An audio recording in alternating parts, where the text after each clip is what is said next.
ਸਤਿ ਸ਼੍ਰੀ ਅਕਾਲ, ਤੁਸੀਂ ਦੇਖ ਰਹੇ ਹੋ ਸਾਂਝਾ ਟੀਵੀ। ਮੈਂ ਹਾਂ ਤੁਹਾਡੇ ਨਾਲ ਅਰਸ਼ਦੀਪ ਤੇ ਤੁਹਾਡਾ ਸਾਰਿਆਂ ਦਾ ਖਾਸ ਪੇਸ਼ਕਸ਼ ਦੇ ਵਿੱਚ ਸਵਾਗਤ ਹੈ। ਤੇ ਅੱਜ ਗੱਲ ਕਰਾਂਗੇ ਬਿਊਟੀਫੁਲ ਬ੍ਰਿਟਿਸ਼ ਕੋਲੰਬੀਆ ਦੇ ਬਾਰੇ, ਕਿਉਂਕਿ ਬ੍ਰਿਟਿਸ਼ ਕੋਲੰਬੀਆ ਵਾਸੀ ਬ੍ਰਿਟਿਸ਼ ਕੋਲੰਬੀਆ ਡੇ BC ਡੇ ਮਨਾ ਰਹੇ ਨੇ।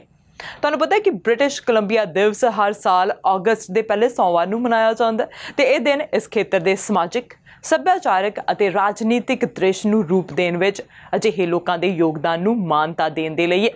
ਇਸ ਦਿਨ ਬ੍ਰਿਟਿਸ਼ ਕੋਲੰਬੀਆ ਦੇ ਵਸਨੀਕ ਆਪਣੀ ਸਥਾਨਕ ਵਿਰਾਸਤ ਦਾ ਜਸ਼ਨ ਮਨਾਉਂਦੇ ਨੇ।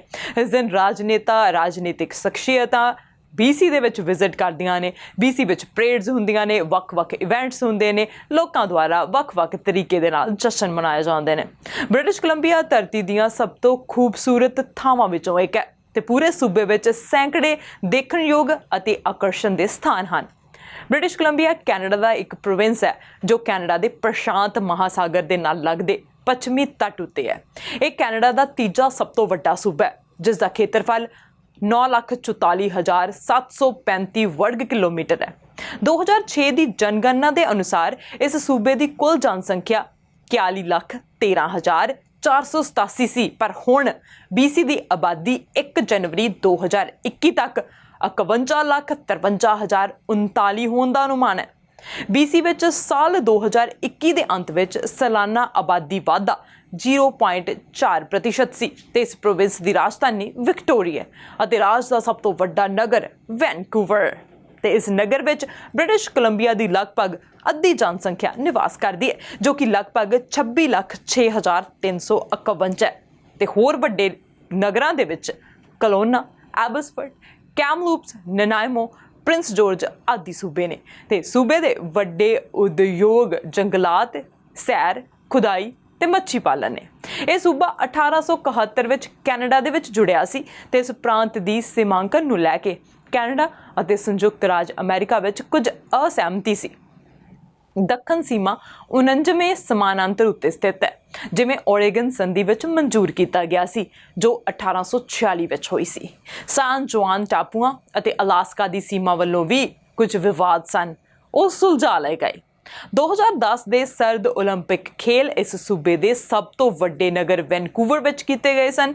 ਸਕੀ ਪ੍ਰਤੀਯੋਗਿਤਾਵਾਂ ਵਿਸਲਰ ਵਿੱਚ ਹੋਈਆਂ ਸੀ, ਜੋ ਕਿ ਇੱਕ ਸੰਸਾਰ ਪ੍ਰਸਿੱਧ ਸਕੀ ਸਥਾਨ ਹੈ। ਤੇ ਬ੍ਰਿਟਿਸ਼ ਕੋਲੰਬੀਆ ਦੀ ਰਾਜਧਾਨੀ ਯਾਨੀ ਕਿ ਕੈਪੀਟਲ ਬਾਰੇ ਗੱਲ ਕਰ ਲਈ ਜਾਵੇ ਤਾਂ ਕੈਨੇਡਾ ਦੇ ਸਭ ਤੋਂ ਖੂਬਸੂਰਤ ਰਾਜ ਬ੍ਰਿਟਿਸ਼ ਕੋਲੰਬੀਆ ਦੀ ਰਾਜਧਾਨੀ ਵਿਕਟੋਰੀਆ ਨੂੰ ਇਸ ਮੁਲਕ ਵਿੱਚ ਜੰਨਤ ਦਾ ਨਾਂ ਦਿੱਤਾ ਜਾਵੇ ਤਾਂ ਕੋਈ ਅਤਕਥਨੀ ਨਹੀਂ ਹੋਵੇਗੀ। ਵਿਸ਼ਾਲ ਸਮੁੰਦਰ ਵਿਚਕਾਰ ਵਸਿਆ ਟਾਪੂਨੁਮਾ ਸ਼ਹਿਰ ਵਿਕਟੋਰੀਆ ਦੁਨੀਆ ਭਰ ਦੇ ਸੈਲਾਨੀਆਂ ਦਾ ਧਿਆਨ ਆਪਣੇ ਵੱਲ ਖਿੱਚਦਾ। ਇੱਕ ਪਾਸੇ ਸਮੁੰਦਰ ਦੇ ਨੀਲੇ ਪਾਣੀਆਂ ਦੀਆਂ ਉੱਠ ਰਹੀਆਂ ਲਹਿਰਾਂ ਤੇ ਦੂਜੇ ਪਾਸੇ ਦੂਰੋਂ ਨਜ਼ਰ ਆ ਰਹੇ ਹਰਿਆਲੀ ਦੇ ਲੱਦੇ ਉੱਚੇ ਪਹਾੜ ਅਤੇ ਇਹਨਾਂ ਪਰਬਤਾਂ ਵਿਚਲੀ ਝਾਤੀ ਮਾਰ ਰਿਹਾ ਸੂਰਜ ਬੜਾ ਹੀ ਮਨਮੋਹਕ ਦ੍ਰਿਸ਼ ਪੇਸ਼ ਕਰਦਾ। ਗਰਮੀਆਂ ਵਿੱਚ ਇਸ ਧਰਤੀ ਤੇ ਸੈਲਾਨੀਆਂ ਦਾ ਇਕੱਠ ਹੀ ਲੱਗ ਜਾਂਦਾ ਹੈ। ਦੂਰ ਦੁਰਾਡਿਓਂ ਵੱਖ-ਵੱਖ ਮੁਲਕਾਂ ਤੋਂ ਵੱਡੀ ਗਿਣਤੀ ਸੈਲਾਨੀ ਇੱਥੇ ਪਹੁੰਚਦੇ ਨੇ। ਵਿਕਟੋਰੀਆ ਦੀ ਸੈਰ ਕਰਵਾਉਣ ਦੇ ਲਈ ਇੱਥੇ ਬਕਾਇਦਾ ਤਾਂਗੇ ਚੱਲਦੇ ਨੇ। ਬਹੁਤ ਹੀ ਤਕੜੇ ਜੁੱਸਿਆਂ ਤੇ ਚੰਗੇ ਕੱਦ ਕਾਠ ਵਾਲੇ ਘੋੜਿਆਂ ਵਾਲੇ ਤਾਂਗਿਆਂ ਉੱਪਰ ਵਿਸ਼ੇਸ਼ ਵਰਦੀ ਪਹਿਨ ਕੇ ਬੈਠੇ ਸਵਾਰਾਂ ਵੱਲੋਂ ਸੈਲਾਨੀਆਂ ਨੂੰ ਸਮੁੱਚੇ ਸ਼ਹਿਰ ਦੀਆਂ ਇਤਿਹਾਸਿਕ ਇਮਾਰਤਾਂ ਬਾਰੇ ਜਾਣਕਾਰੀ ਦੇਣ ਦੇ ਨਾਲ-ਨਾਲ ਸ਼ਹਿਰ ਦੀ ਸੈਰ ਕਰਵਾਈ ਜਾਂਦੀ ਹੈ। ਵਿਕਟੋਰੀਆ ਦੀ ਭੂਗੋਲਿਕ ਸਥਿਤੀ ਅਤੇ ਇਸ ਦੇ ਇਤਿਹਾਸ ਬਾਰੇ ਜਾਣਨਾ ਬਹੁਤ ਜ਼ਰੂਰੀ ਹੈ। ਵਿਕਟੋਰੀਆ ਕੈਨੇਡਾ ਦੇ ਸੂਬੇ ਬ੍ਰਿਟਿਸ਼ ਕੋਲੰਬੀਆ ਦੀ ਰਾਜਧਾਨੀ ਹੈ, ਜੋ ਕੈਨੇਡਾ ਦੇ ਪ੍ਰਸ਼ਾਂਤ ਤੱਟ ਤੋਂ ਦੂਰ ਵੈਨਕੂਵਰ ਆਈਲੈਂਡ ਦੇ ਦੱਖਣੀ ਸਿਰੇ ਤੇ ਸਥਿਤ ਹੈ। ਗ੍ਰੇਟਰ ਵਿਕਟੋਰੀਆ ਦੇ ਮਹਾਨਗਰ ਖੇਤਰ ਦੀ ਆਬਾਦੀ 3,99,910 ਹੈ, ਜਿਸ ਨਾਲ ਇਹ 15ਵਾਂ ਸਭ ਤੋਂ ਵੱਧ ਆਬਾਦੀ ਵਾਲਾ ਕੈਨੇਡੀਅਨ ਮਹਾਨਗਰ ਖੇਤਰ ਹੈ। ਵਿਕਟੋਰੀਆ ਕੈਨੇਡਾ ਦਾ 7ਵਾਂ ਸਭ ਤੋਂ ਸੰਘਣੀ ਆਬਾਦੀ ਵਾਲਾ ਸ਼ਹਿਰ ਹੈ। ਵਿਕਟੋਰੀਆ ਪੱਛਮੀ ਕੈਨੇਡਾ ਦਾ ਸਭ ਤੋਂ ਵੱਡਾ ਸ਼ਹਿਰ ਹੈ ਤੇ ਇਹ ਕੈਨੇਡਾ ਦੇ ਬ੍ਰਿਟਿਸ਼ ਕੋਲੰਬੀਆ ਦੇ ਵੱਡੇ ਸ਼ਹਿਰ ਵੈਨਕੂਵਰ ਤੋਂ ਲਗਭਗ 100 ਕਿਲੋਮੀਟਰ ਯਾਨੀ ਕਿ 60 ਮੀਲ ਦੀ ਦੂਰੀ ਤੇ ਸਥਿਤ ਹੈ। ਅਮਰੀਕਾ ਦੇ ਪ੍ਰਸਿੱਧ ਸ਼ਹਿਰ ਸਿਆਟਲ ਤੋਂ ਵੀ ਇਸ ਦੀ ਦੂਰੀ ਲਗਭਗ 100 ਕਿਲੋਮੀਟਰ ਯਾਨੀ ਕਿ 60 ਮੀਲ ਹੈ।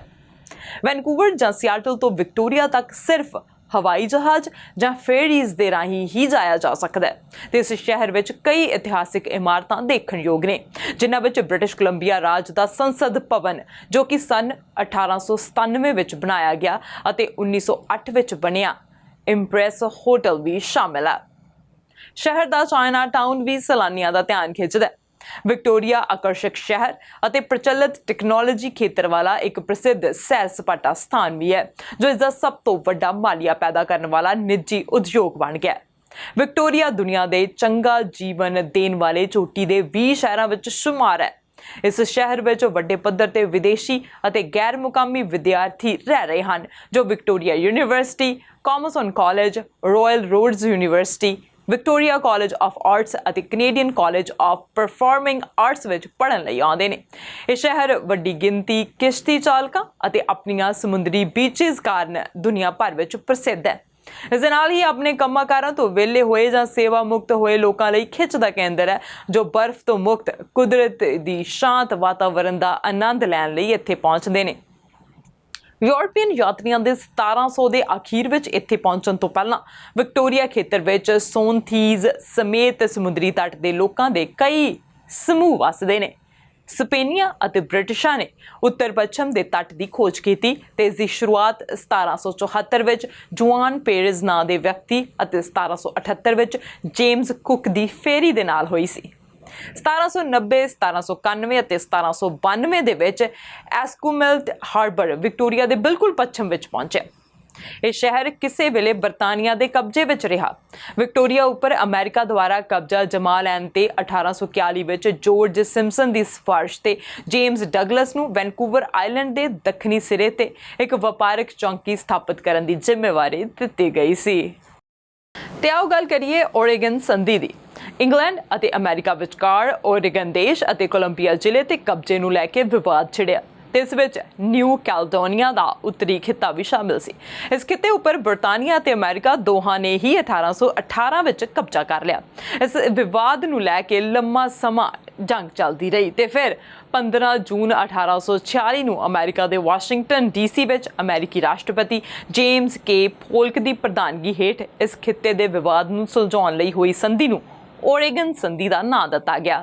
ਇਸ ਸੰਧੀ ਮੁਤਾਬਿਕ ਉੱਤਰੀ ਅਮਰੀਕਾ ਦੀ ਹੱਦ ਤੈਅ ਕੀਤੀ ਗਈ। ਓਰੇਗਨ ਸੀਮਾ ਵਿਵਾਦ ਦੇ ਚੱਲਦਿਆਂ 1846 ਵਿੱਚ ਜੇਮਸ ਡਗਲਸ ਨੇ ਓਰੇਗਨ ਸੰਧੀ ਮੁਤਾਬਿਕ ਕੰਮ ਕਰਦਿਆਂ ਮੌਜੂਦਾ ਵਿਕਟੋਰੀਆ ਦੀ ਜਗ੍ਹਾ ਤੇ ਫੋਰਟ ਵਿਕਟੋਰੀਆ ਯਾਨੀ ਕਿ ਵਿਕਟੋਰੀਆ ਦਾ ਕਿਲਾ ਉਸ ਦੀ ਸਥਾਪਨਾ ਕੀਤੀ। ਇਉਂ ਉੱਤਰੀ ਅਮਰੀਕਾ ਦੀ ਸਰਹੱਦ ਹੋਰ ਵਿਸ਼ਾਲ ਹੋ ਗਈ। ਤਾਂ ਦੱਸ ਦਈਏ ਕਿ ਵਿਕਟੋਰੀਆ ਕਿਲੇ ਦਾ ਨਾਮ ਪਹਿਲਾਂ ਫੋਰਟ ਐਲਬਰਟ ਸੀ। 1843 ਵਿੱਚ ਬਰਤਾਨੀਆ ਦੀ ਮਹਾਰਾਣੀ ਵਿਕਟੋਰੀਆ ਦੇ ਨਾਂ ਤੇ ਇਸ ਦਾ ਨਾਮ ਫੋਰਟ ਵਿਕਟੋਰੀਆ ਰੱਖ ਦਿੱਤਾ ਗਿਆ ਤੇ ਇਸੇ ਤਰ੍ਹਾਂ ਸਮੁੱਚੇ ਸ਼ਹਿਰ ਦਾ ਨਾਮ ਵਿਕਟੋਰੀਆ ਪੈ ਗਿਆ। 1843 ਵਿੱਚ ਹਡਸਨ ਬੇ ਕੰਪਨੀ ਇੱਕ ਟ੍ਰੇਡਿੰਗ ਪੋਸਟ ਦੇ ਰੂਪ ਵਿੱਚ ਸਥਾਪਿਤ ਕੀਤੀ ਗਈ ਤੇ ਇਸ ਪੋਸਟ ਨੂੰ ਕਾਮੋਜ਼ਨ ਪੋਸਟ ਕਿਹਾ ਜਾਂਦਾ ਸੀ। ਕਾਮੋਜ਼ਨ ਸ਼ਬਦ ਕਾਮੋਸੈਕ ਤੋਂ ਬਣਿਆ, ਜਿਸ ਦਾ ਅਰਥ ਪਾਣੀ ਦੀ ਬਹੁਤਾਤ ਹੈ। 1850 ਤੋਂ 1854 ਵਿਚਕਾਰ ਓਰੇਗਨ ਸੰਧੀ ਨੂੰ ਡਗਲਸ ਸੰਧੀ ਦਾ ਨਾਂ ਦਿੱਤਾ ਗਿਆ ਤੇ ਇਸ ਸੰਧੀ ਅਨੁਸਾਰ ਦੇਸੀ ਭਾਈਚਾਰਿਆਂ ਦੇ ਲੋਕ ਵੱਖ-ਵੱਖ ਵਸਤਾਂ ਦੇ ਬਦਲੇ ਵਿਕਟੋਰੀਆ ਟਾਪੂ ਦੇ ਜ਼ਮੀਨ ਖਰੀਦ ਸਕਦੇ ਸੀ ਤੇ ਇਸ ਸਮਝੌਤੇ ਨੇ ਵਿਕਟੋਰੀਆ ਦੀ ਬਸਤੀ ਨੂੰ ਰਾਜਧਾਨੀ ਬਣਨ ਵਿੱਚ ਵੱਡਾ ਯੋਗਦਾਨ ਪਾਇਆ। ਵਿਕਟੋਰੀਆ ਟਾਪੂ ਦੇ ਕਿਲੇ ਦੇ ਚੀਫ ਸੁਪਰਡੈਂਟ ਜੇਮਸ ਡਗਲਸ ਨੂੰ ਵੈਨਕੂਵਰ ਆਈਲੈਂਡ ਕਲੋਨੀ ਦਾ ਦੂਜਾ ਗਵਰਨਰ ਨਿਯੁਕਤ ਕੀਤਾ ਗਿਆ। 1864 ਵਿੱਚ ਡਗਲਸ ਗਵਰਨਰ ਦੇ ਅਹੁਦੇ ਤੋਂ ਸੇਵਾ ਮੁਕਤ ਹੋਇਆ, ਜਦੋਂ ਕਿ ਇਸ ਦਾ ਪਹਿਲਾ ਗਵਰਨਰ ਰਿਚਰਡ ਬਲੈਂਸ਼ੈਡ ਅਤੇ ਆਰਥਰ ਐਡਵਰਡ ਕੈਨਡੀ ਇਸ ਦਾ ਤੀਜਾ ਅਤੇ ਅੰਤਿਮ ਗਵਰਨਰ ਬਣੇ। ਤੁਹਾਨੂੰ ਪਤਾ ਹੈ ਕਿ ਬ੍ਰਿਟਿਸ਼ ਕੋਲੰਬੀਆ ਵਿੱਚ ਸੋਨੇ ਦੀ ਖੋਜ ਵੀ ਹੋਈ ਹੈ। 1858 ਵਿੱਚ ਬ੍ਰਿਟਿਸ਼ ਕੋਲੰਬੀਆ ਦੀ ਧਰਤੀ ਤੇ ਸੋਨੇ ਦੀ ਖੋਜ ਹੋਈ। ਇੱਥੇ ਧਰਤੀ ਹੇਠ ਸੋਨਾ ਲੱਭਣ ਦੀ ਖਬਰ ਅਮਰੀਕਾ ਦੇ ਉੱਤਰੀ ਕੈਲੀਫੋਰਨੀਆ ਦੇ ਵੱਡੇ ਸ਼ਹਿਰ ਫ੍ਰਾਂਸਿਸਕੋ ਤੱਕ ਪਹੁੰਚੀ ਤਾਂ ਕੈਨੇਡਾ ਤੋਂ ਅਮਰੀਕਾ ਤੱਕ ਸੋਨਾ ਲਿਜਾਣ ਦੇ ਲਈ ਵਿਕਟੋਰੀਆ ਨੂੰ ਇੱਕ ਬੰਦਰਗਾਹ, ਸਪਲਾਈ ਬੇਸ ਅਤੇ ਖਣਿਜ ਪਦਾਰਥਾਂ ਲਈ ਸੋਨੇ ਦੇ ਖੇਤਰਾਂ ਵਿੱਚ ਜਾਣ ਵਾਲਾ ਮੁੱਖ ਰਸਤਾ ਬਣਾਇਆ ਗਿਆ।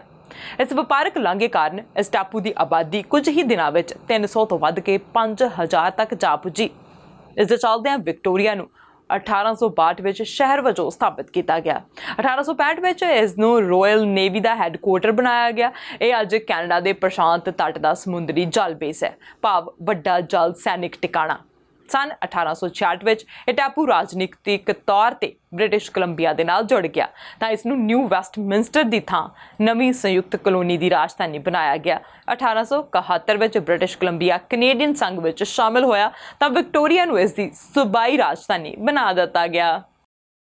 ਤੇ ਅਫੀਮ ਦੀ ਪੈਦਾਵਾਰ ਦੇ ਲਈ ਵੀ ਜਾਣਿਆ ਜਾਂਦਾ ਹੈ ਇਹ ਸੂਬਾ। 19ਵੀਂ ਸਦੀ ਦੇ ਮੱਧ ਵਿੱਚ ਵਿਕਟੋਰੀਆ ਉੱਤਰੀ ਅਮਰੀਕਾ ਦਾ ਸਭ ਤੋਂ ਵੱਡਾ ਅਫੀਮ ਆਯਾਤਕਾਰ ਸ਼ਹਿਰ ਬਣਿਆ।